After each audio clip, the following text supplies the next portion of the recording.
Soils Project is a collaboration between Tarawara Museum of Art, Struggles for Sovereignty, which is an organisation in Indonesia, and Vanabbe Museum, where I'm the director.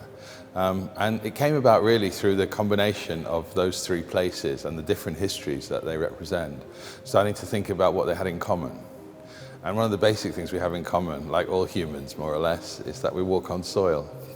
And so soil became a metaphor for both difference, because every soil produces different things. No? It produces different plants, different flowers, come out of different soils all over the world. And at the same time, it's something that we share. We rely on the soil. So that's really where the start of the exhibition is, in this commonality and difference, same and different. I think museums are very important places to think about our relation to the past, no? Because they're basically collections of objects from the past. So the inevitable question, if you have a museum, is what's your relationship to these things that are in it? You can't really ignore that. And museums tell stories about those things. So therefore the past is really strong in museums, but the past in a way of determining the present. So it's relation to the present, because we're here because of what happened yesterday and also what happened 150 years ago is the reason we stand here. And if things had happened differently 150 years ago, we wouldn't be in the place we are now. You know, if Captain Cook had never arrived, Australia would be a different place. So the existence of Australia is dependent upon Captain Cook having arrived, and all the mistakes that were made in that process. So that's where we're living, that's a consequence. And maybe we're not quite aware of that because we think we're building the future all the time. But actually the past is far more significant for us than the future in many ways.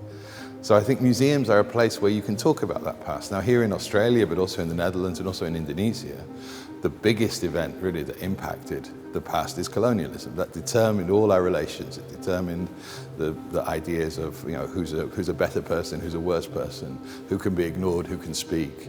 Everything was determined by that system. And so that's the system you have to talk about if you understand where we are, and maybe how we can get out of where we are, which isn't a great place, and get to somewhere else. And I think we all sort of sense with climate emergency or inequality that we're not in the best place that we could be. And so understanding that past is how we can maybe understand how we don't have to repeat it, and we can also get to somewhere else. I think there's a couple of things that are special about this exhibition. I think one thing is the relationship between these three geographies, which are also very different in the soils, from the tropical to the Northwest European to Southeast Australian. There are many sort of different examples, and I think you see from the artworks all of those different artists trying to look at their own soil and figure out their relationship to it. And when you bring them together, you start to see something that's maybe not so much about climate change as a subject or about ecological disaster as a subject, but much more about our human relationship with we call it the more than human, including the soil. So it's that relationship which is being built, I think, and it's in a way a kind of propositional exhibition rather than a critical exhibition. It's not saying how terrible the world is, although it is, but it's also saying how can we build a different relationship with it? How can we use everything from satire and playfulness through to deep study of the past, deep time, the glaciers and how the glaciers change, to looking at a very specific place, whether it's a small community in Java or a small community in Rotterdam, and see the possibilities that exist in that community. It's not just something to be written off by a corporation as being a place that you can extract as much minerals as possible, or you can pay as cheap wages as possible. But actually it's quite a complex place with complex relations. And those are maybe the things that we could value rather than just its economic value. And I think that's what you see. So you see a kind of human society that's struggling to build relation with the world in three different places. And through that, I think you get to understand that actually maybe if we focus on that side of things, rather than on the economic benefit of being alive, then actually we might have a richer relationship with our own environment.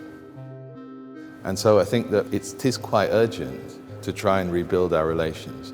And I think that art is a way that we can do it. Art is often a way of building a relation. When a painter paints a painting, they want somebody to look at it so that they can build a relationship, maybe not only with the painting, but also with them. It's often an expression of, can you try and understand me? That's why an artist makes a work. Can you try and understand this? But sometimes can you try and understand me at the same time? It's always asking for a relation. A painting that no one looks at doesn't really exist. So it's always asking for a viewer, it's asking for that relation to happen, and that's something that we've lost. So if you look at something like Dee Harding's work, it's really about how do we build a relationship with that landscape outside the window?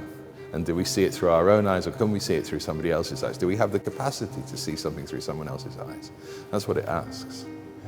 And I think if you look at the work of pluriversity weavers, they're also talking about how you build relationship with a community in Colombia, in this case, who sent a message to the Netherlands to say, our earth is in trouble. We are the people that look after the heart of the earth as they understand it. And this heart is bleeding. And what can we do about it? And can you take a message to the world to say that this is the problem that we have? So from Colombia to here, to Ukraine, to the Netherlands, that bleeding heart is something that's quite profoundly present, I think, in our imaginations, in our understandings. And it's how do we take action to stop that, and how do we take action in a positive sense to make our relations better?